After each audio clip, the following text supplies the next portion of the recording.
Hi and welcome to another of our DIY Waypoint Kids sessions. I hope you've had a good week. Have you done anything nice or different this week? I've enjoyed running by the sea at Leon Solent and in Whiteley Woods this week. Last week we looked at Esther, another one of the giants of faith in the Bible. Did you pray and ask God to help you when you needed to be brave last week? What happened? I was going to film this sat in my garden round my fire pit this afternoon, but it's far too windy to film outside, so I've just got one of my fire logs with me instead. Have you got a fire pit or a barbecue? What's your favourite food to cook on a barbecue? Have you ever toasted marshmallows? Who likes them golden and crispy on the outside and all gooey inside? Yummy! How about s'mores? Have you cooked those with biscuits, melted chocolate and marshmallows all sandwiched together? We're back in Daniel again today, looking at the same passage as the adults.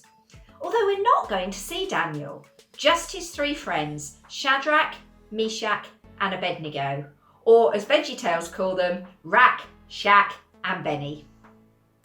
So today we're looking at Daniel chapter 3. So, grab your Bible to read it, act it out, or find a video, maybe even VeggieTales to watch. So pause me and come back when you've found out what happened to these three brave friends.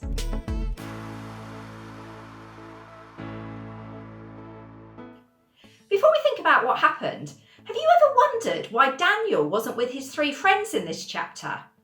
I have. So, as we've already seen with the vegetable challenge, Shadrach, Meshach and Abednego really loved God and only followed his rules for their lives. They knew they should worship nothing or nobody but God. They stood up for God's way, even though they might die for doing so.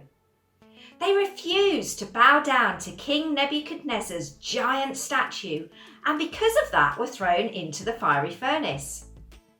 They knew that God could save them, didn't necessarily expect him to do so, but they believed he could, and as we know, he did save them.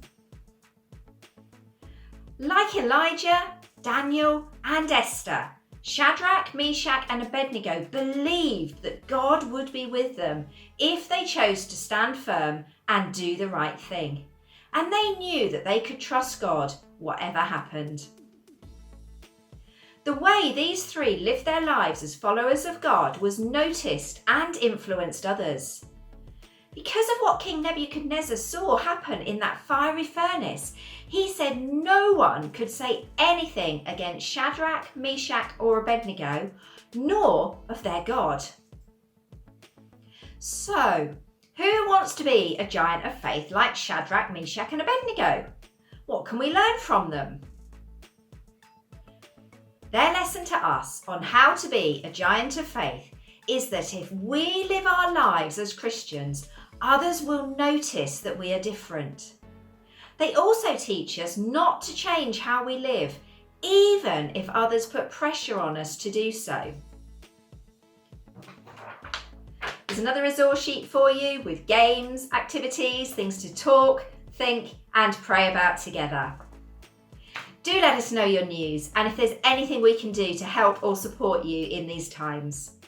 Have a great week and we look forward to seeing you again next weekend when we will be looking at yet another one of the giants of faith.